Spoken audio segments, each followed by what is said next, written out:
નમસ્કાર વાલા વિદ્યાર્થી મિત્રો, સ્વાગત છે તમારું। આજે વાત કરીશું ધોરણ 7માં મિત્રો તારીખ 21/4/2026ના રોજ આપણી સંસ્કૃત વિષયની જે વાર્ષિક પરીક્ષા લેવામાં આવનાર છે તેનું સચોટ સંપૂર્ણ સોલ્યુશન આજે આ વિડીયોમાં કરવા જઈ રહ્યા છે।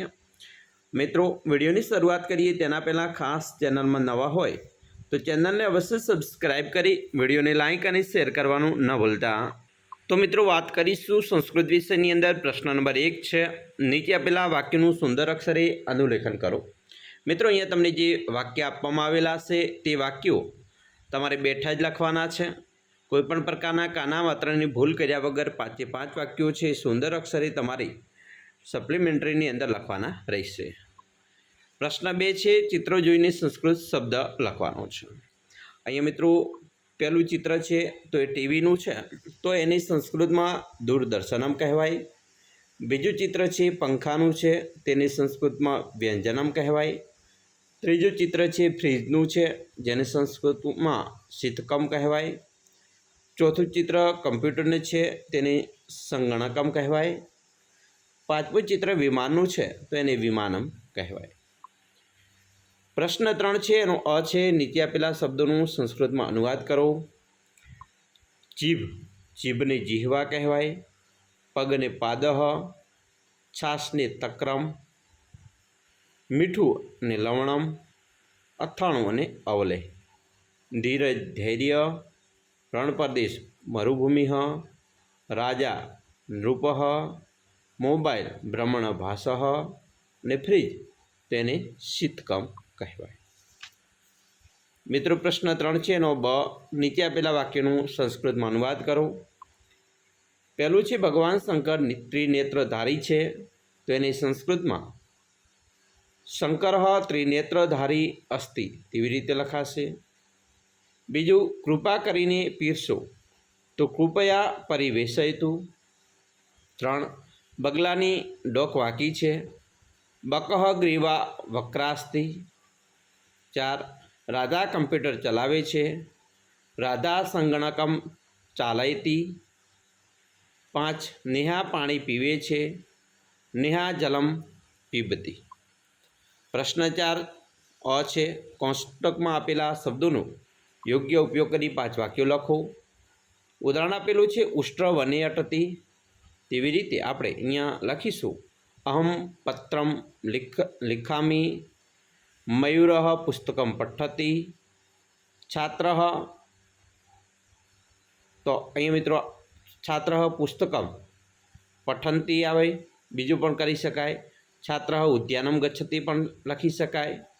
રમેશ ચિત્રમ પશ્યતિ, પૂજા વને નૃત્યાતિ, બરાબર, નૃત્યતિ। તો આવા વાક્યો છે એ આપણે ઉદાહરણ મુજબ બનાવી શકીએ। હવે આપણે પ્રશ્ન 4ના બ ઉપર જઈશું, એમાં પણ ઉદાહરણ પરથી 5 વાક્યો બનાવવાના છે। ઉદાહરણ આપેલું છે આયુષી ખાદતી, તેવી રીતે અહીંયા લખી શકાય આયુષી નૃત્યતી, આયુષી હસતી, આયુષી પઠતી, આયુષી ધાવતી, આયુષી પીબતી। 5 આ રીતે વાક્યો લખવાના છે। પ્રશ્ન 5 એનો અ છે, ઉદાહરણમાં બતાવ્યા પ્રમાણે રૂપો બનાવવાના છે। ઉદાહરણ આપેલું છે સિંહ, તો સિંહસ્ય થાય। એવી રીતે વાનર તો વાનરસ્ય, પર્વત તો પર્વતસ્ય, શંકર તો શંકરસ્ય, મૂષક તો મૂષકસ્ય, ગજ તો ગજસ્ય।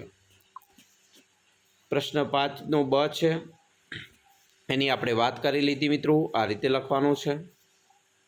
હવે પ્રશ્ન 5નો બ, ઉદાહરણ પ્રમાણે બતાવ્યા પ્રમાણે મિત્રો ક્રિયાપદમાં પરિવર્તન કરવાનું છે।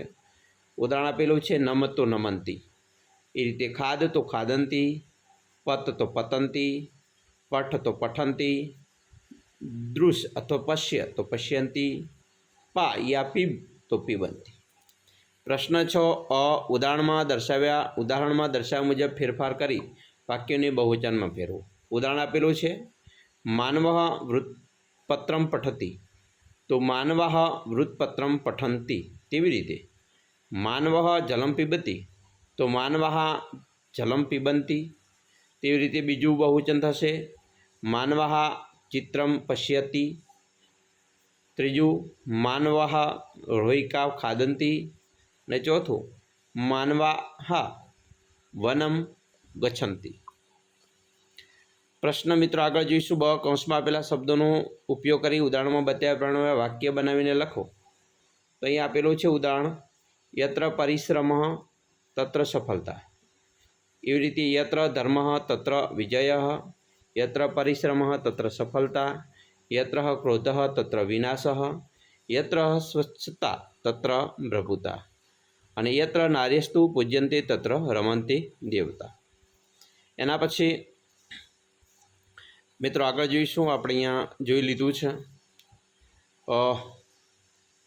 પ્રશ્ન 7 શ્લોક પૂર્તિ કરવાની છે, જેમાં ઉદ્યમ સાહસમ સહાયકૃતમ, તો એની શ્લોક પૂર્તિ આ રીતે કરી શકાય। ઉદ્યમ સાહસમ ધૈર્ય બુદ્ધિ શક્તિ પરાક્રમ ષડતે યત્ર વર્તન્તિ તત્રે દેવ સહાયકૃતમ। બીજી છે નમંતી ફલિનો કદાચને, તો નમંતી ફલિનો વૃક્ષ નમંતી ગુણિનો જનાઃ શુષ્ક વૃક્ષાચ મૂર્ખાચ ન નમંતી કદાયન। 3 ઉદ્યમેન કાલ્ક્યા મુખે મૃગા, તો ઉદ્યમેન હિ સિંચયંતિ કાર્યાણિ ન મનોરથે ન હિ સુપ્તસ્ય સિંહસ્ય પ્રાયસંતિ મુખે મૃગા। પ્રશ્ન 8 નીચે આપેલી સૂક્તિઓ સમજાવો। પહેલું છે સંઘે શક્તિ જલો કલૌ યોગે, એટલે કે કળિયુગમાં સંગઠનમાં શક્તિ છે। બીજું આપતી મિત્ર પરીક્ષા, મુશ્કેલીમાં મિત્રની પરીક્ષા થાય છે। પ્રશ્ન 9 છે નીચે આપેલા ગદ્યખંડને આધારે પ્રશ્નોના ઉત્તર સંસ્કૃતમાં લખવાના છે। મિત્રો અહીંયા ગદ્યખંડ આપેલો છે, તમે જોઈ શકો છો, ગદ્ય નહીં પરંતુ પદ્યખંડ છે। તો આ પદ્યખંડને આધારે આપણે સંસ્કૃતમાં ઉત્તર લખીએ। તો પહેલું છે કુંતેશ્વરસ્ય સ્થાનમ કુત્ર અસ્તિ, તો અહીંયા મિત્રો કુંતેશ્વરસ્ય સ્થાનમ કુત્ર અસ્તિ, તો કુંતેશ્વરસ્ય સ્થાનમ દક્ષિણધામમ અસ્તિ। એવી રીતે પશ્ચિમ દિશાયા કહ વસ્તિ, તો પશ્ચિમ દિશાયા કૃષ્ણ વસ્તિ। ત્રીજું પૂર્વ દિશાયા રક્ષણમ કા કરોતિ, તો પૂર્વ દિશાયા રક્ષણમ કાલિકા કરોતિ। ચોથું અંબા કસ્યા દિશાયામ રક્ષતિ, તો અંબા ઉત્તર દિશાયા રક્ષતિ। અને 5 કા ભૂમિ દેવરક્ષિતા અસ્તિ, તો ગુર્જરી દેવરક્ષિતા અસ્તિ। મિત્રો અહીંયા આપણે જોઈ લીધું છે, બરાબર। તો આવી રીતે તમે તમારું પેપર છે મિત્રો આવવાની શક્યતા છે। સંપૂર્ણ મોસ્ટ આઈએમપી પેપરનું સોલ્યુશન જોયું। અમે આશા પણ રાખીએ છીએ તમને આપણા વિડીયો ખૂબ જ ઉપયોગી નીવડશે। અને ખાસ મિત્રો વિડીયો ગમે હોય તો લાઇક શેર અને સબસ્ક્રાઈબ કરવાનું ન ભૂલતા।